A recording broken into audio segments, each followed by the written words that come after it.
Here now is Republican Congressman Mo Brooks of Alabama. He is also a member of the House Freedom Caucus. Great to see you, Congressman. Thanks for coming in. My pleasure. Are there any specific things, and please be as specific as possible, anything specifically that could either be taken out or put in to the Ryan plan that would make it acceptable to the Freedom Caucus?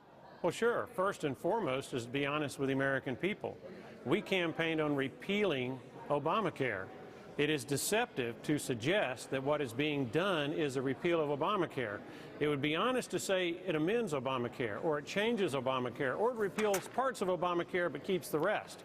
I'm one of those who believes that we ought to keep our word, and our word to the American people was to repeal ObamaCare, and the House Leadership Plan flatly does not do that in any way, shape, or form. Well, let me press you on something a little less overarching than the repeal suggestion. What about simply the idea of allowing insurance to be traded over state lines and allowing individuals to get the same insurance options that companies get? Well, that's wonderful, but that's not in this bill.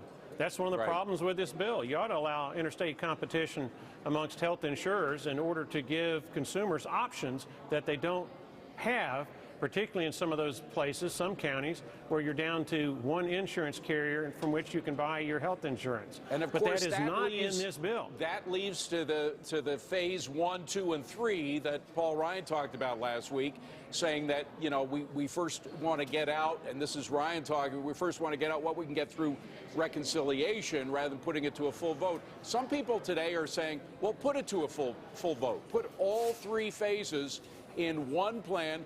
Let Democrats vote on it now. If they want to reject it, they're going to be stuck with a failed Obamacare. Well, there needs to be one vote on one bill. Right now, this phase 1, 2, and 3 is a camouflage. What you're really talking about in phases 2 and 3 are Hail Mary passes, last-second plays of a football game, okay? Very unusual, very low prospects of being able to complete that pass. Occasionally it happens, but it's a rarity. What happens in phase 1, the bill that is your main bill in chief, that is the one that has the best chance of becoming law. So let's cut out the games.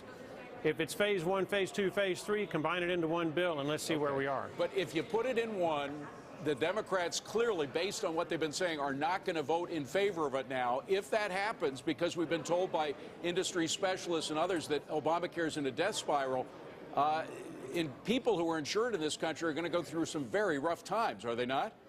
Well, if Obamacare is in fact in a death spiral, and there are many people who believe that it is, then as it gets closer and closer to that death, that's going to put more and more pressure on Democrats to start being reasonable and admitting that Obamacare was a mistake in the first instance in 2009 and 2010 and working from there. We got to leave it at that, but I have to ask, it sounds like a couple of times Donald Trump has been saying something like that. Let it fail, and if it fails, the Democrats are stuck with it.